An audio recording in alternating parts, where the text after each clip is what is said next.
قرآن کا کرم، تدریس کے ساتھ اترنے کی حکمت۔ آج کے دور کے اسلام دشمن اور نبی صلی اللہ علیہ وسلم کے دور کے اسلام دشمن، ان سب کی ذہنیت ہمیشہ ایک ہی جیسی رہی ہے، کیونکہ ان کے قرآن پر اعتراض بھی ہمیشہ ایک جیسے ہی رہے ہیں، جس میں سے ایک اعتراض یہ رہا ہے کہ اللہ نے قرآن کو ایک بار میں ہی لکھ کر کیوں نہیں بھیج دیا گیا۔ اسلام دشمن یہ کہتے ہیں کہ اللہ میاں کو پیغام بھیجنا تھا تو پورا پیغام ایک ہی وقت میں کیوں نہ بھیج دیا؟ یہ آخر ٹھہر کر تھوڑا تھوڑا پیغام کیوں بھیجا جا رہا ہے؟ کیا خدا کو ہی انسانوں کی طرح سوچ سوچ کر بات کرنے کی ضرورت پڑتی ہے؟ یہ آج کے دور کے اور مکہ کے اسلام مخالفوں کو بڑا دل پسند اعتراض تھا، جسے وہ اپنے نزدیک بہت زوردار اعتراض سمجھ کر بار بار دہراتے تھے، اور قرآن میں بھی اس کو کئی جگہ پر نقل کر کے اس کا جواب دیا گیا ہے۔ ان کے سوال کا مطلب یہ تھا کہ اگر یہ آدمی خود سوچ سوچ کر یا کسی سے پوچھ کر اور کتابوں میں سے نقل کر کے یہ باتیں نہیں لا رہا ہے، بلکہ یہ سچ مچ اللہ کی کتاب ہے، تو پوری کتاب اکٹھی ایک وقت میں کیوں نہیں آ جاتی؟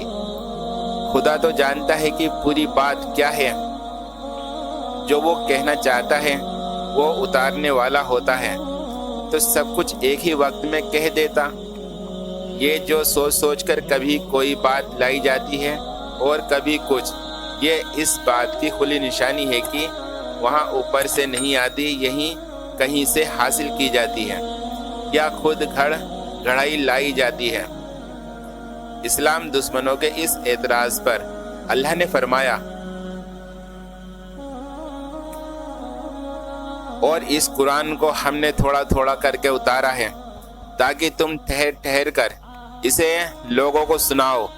اور اسے ہم نے موقع موقع سے ترتیب کے ساتھ اتارا ہے۔ قرآن انکار کرنے والے کہتے ہیں، اس آدمی پر سارا قرآن ایک ہی وقت میں کیوں نہ اتار دیا گیا؟ ہاں، ایسا اس لیے کیا گیا ہے کہ اس کو اچھی طرح ہم تمہارے ذہن میں بٹھاتے رہے، اور اسی غرض کے لیے ہم نے اس کو ایک خاص ترتیب کے ساتھ الگ الگ حصوں کی شکل دی ہے۔ قرآن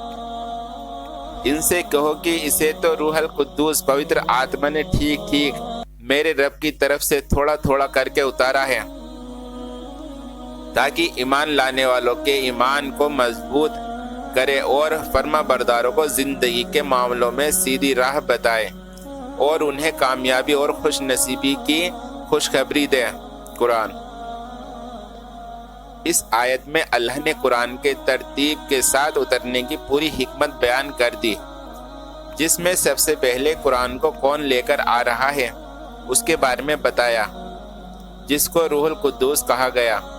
تو آئیے سب سے پہلے روح القدس کو ہی سمجھتے ہیں۔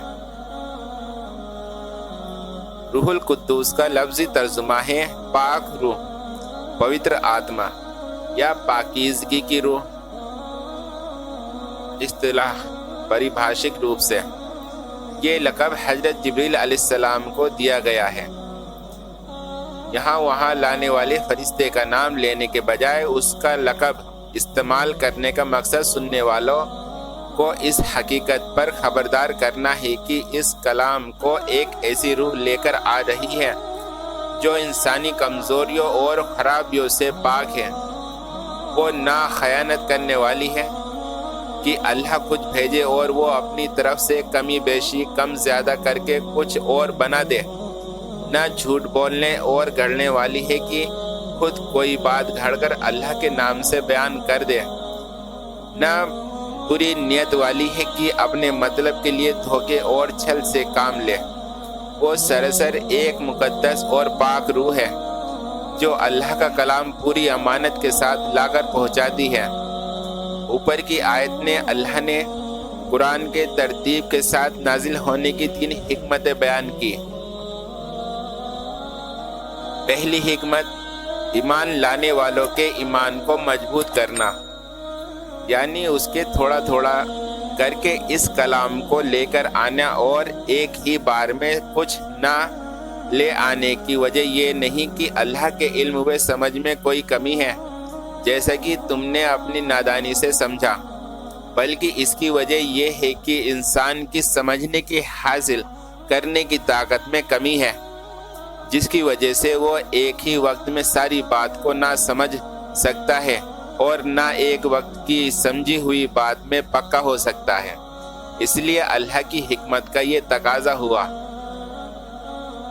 آپ ہمارے چینل پہ نئے ہیں تو ہمارے چینل کو سبسکرائب کریں، لائک، کمنٹس اور شیئر کرتے جائیں۔ السلام علیکم ورحمۃ اللہ وبرکاتہ۔